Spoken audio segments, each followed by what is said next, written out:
Hey everybody, Carissa here with Inky Fairy Designs, and it's Watercolor Wednesday, and I wanted to share this card that I made for you last night. It's super cute. I'm using Frou Birthday by the Greeting Farm. She is a rubber stamp that comes pre-mounted, so all you have to do is trim her out and slap her on an acrylic block, and she is ready to go for stamping. So inspiration hit me last night at like 11:30, which I'm normally a night owl, but that was a little bit late for me, but I had to run with it. I couldn't not do it. So I pulled out my Zig Clean Color Real Brush pens, as well as a water brush, which is my favorite way to use these markers. And I'm also going to be using some of the Kuretake Gansai Tambi watercolors to do the background. So let's get started. I sped up the video a lot in order to make it manageable so you're not sitting here for 20 minutes watching me watercolor. And I actually pulled out my Misty today.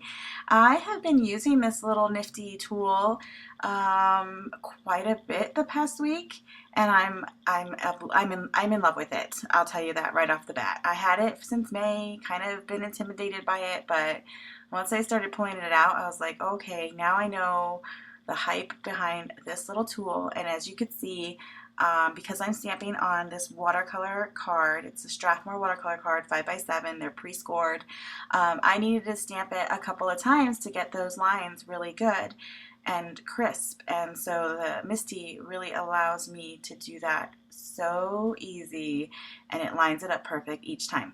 So then I added some clear embossing on top of that ink, which is the Versafine Onyx Black.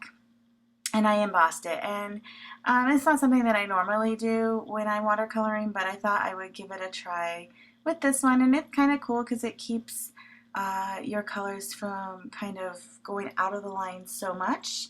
And I will have all of the colors listed on the YouTube description below, as well as my blog, so if you have any questions about that.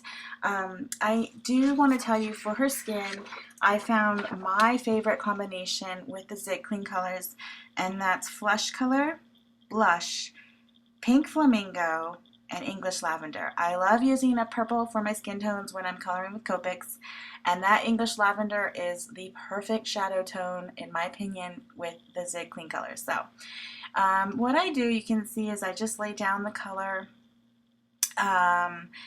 directly on the dry watercolor paper, and then I bring in my water brush, and I seem to find that the water brush, which is filled, it has a chamber of water, and I'm using the, I'm not sure which brand, but it's like a fine detail tip. The exact brand is in the description below, and I find that that gives me the best blending. It really activates the pigment that I laid down, and I just love the look of a loose watercolor, and so that's how I work with these markers. Now you could also use these markers without any water and get some really cool kind of regular marker blending, and so you don't have like the loose watercolor blend. But yeah, these are pretty versatile markers, and if you don't have any watercolors in your collection and you're looking for something, I would recommend these because you can do a lot of different techniques with them. So I like to leave some of the area white when I'm watercoloring, just to give it some more dimension. And when you're watercoloring, you want to remember to not work next side by side to something that's already wet. So you can see how I did her skin, then I went up to the hat because that doesn't touch her skin. While that was drying, I colored the hat, and then I went to her dress while that was drying. And so you can see I kind of just move around, hop around on the image, and try to make sure that I'm working in areas not next to each other that are wet, because you can get some bleeding and blending that you might not actually want. So yeah, I lay down the color. Sometimes I lay down the dark first and then blend it out a little bit with the lighter color. A lot of times I will work with at least two shades, especially for the hair and the skin. For her dress, it's just one shade. That Persian green is absolutely gorgeous, and I didn't think I needed to do anything with it. What I like to do though is let that first layer dry and come back with a second layer, which you'll see later in the video. So I have to tell you that I started watercoloring the Frous back in April. And I said I was going to do a series, but yeah, that didn't happen. So here it is 6 months later, and 2 seasons have passed, first day of fall, and I'm starting it back up. So I promise I will finish coloring the Frou-Frous, finish the watercolor series. I'm going to try and bring back the Watercolor Wednesday. I don't know. I am terrible at trying to say that I'm going to do something on a certain day at a certain time, but I do my best, and I would love to create more videos for you. So if you like what you see, I would love it if you gave me a thumbs up and shared this video with your crafty friends. That way I know that you guys are kind of enjoying it, and I appreciate all the new subscribers. So yeah, so I'm just kind of finishing this layer. So this is where I added the second layer of that Persian green to her dress. And then another thing that I like to do is add that lavender, that English lavender, to the yellows, because I think it adds such a cool shadow without making it super bright, like if I were to add like a darker yellow on it. So that is another tip. That English lavender, I think it is a must-have. I don't think it comes in any of the collection boxes, but you can purchase it separately, and that's what I did, because I have the 60 set of the clean colors, and then I just started adding the extras to get up to the 80. So of course, you know me, nothing is complete unless it has some sparkle. And so to create the white ruffle on the bottom, I'm using the gray tint, which I think is an awesome shadow for white.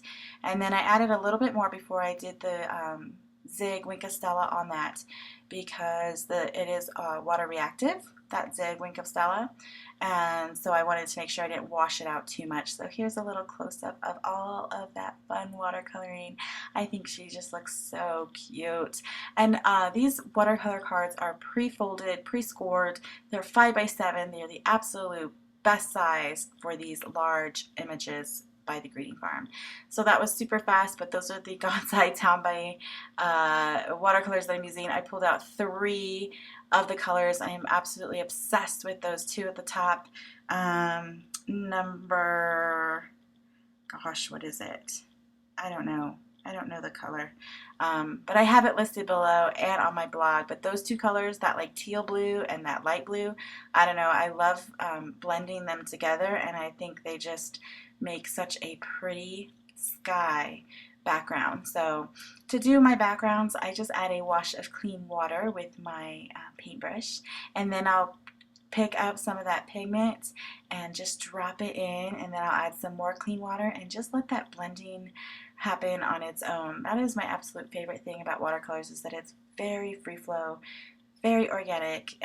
It's allowed me to let go a little bit of that perfection that I have when I do color with alcohol markers, and you get some really pretty surprising effects if you just let it go like the song, and let it just happen, and don't try to force it so much. Don't try to overwork it, because I think that when you let it just dry on its own, or don't try to overwork it, you get the most beautiful watercolor effects.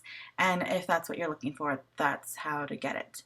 So I peeled off the washi tape. I don't normally do that, but because it is a card that was, folded, I did that so that it would lay flat for my coloring. And now I'm going to add the sentiment from that same set. It comes with a sentiment, and the sentiment says, "Beautiful birthday." I'm using my Missy again because I'm going to do some more embossing, and I love this thing. I use it, like the last week I've been using it constantly, so yeah, I love it. And so I embossed that, and I stamped it a couple times to make sure that it's going to be super crisp. And I'm using the Ranger Liquid Platinum, which I think is just the most gorgeous embossing powder ever. And And then I have seen Christina Warner do this where she like inks the edges and embosses it, and I think that's just such a cool effect. And because I was going for a one layer card, it was just the perfect finishing embellishing touch. So there's a little bit of a close-up of the finished card, and I also have some photos for you. If you liked this video, again, I would love it if you gave me a thumbs up and shared this with your crafty friends. If you have any questions about this video, please leave me a comment below and I'll be sure to answer them. Visit my blog at www.inkyfairydesigns.com, and I will be back next week with another Watercolor Wednesday, I promise.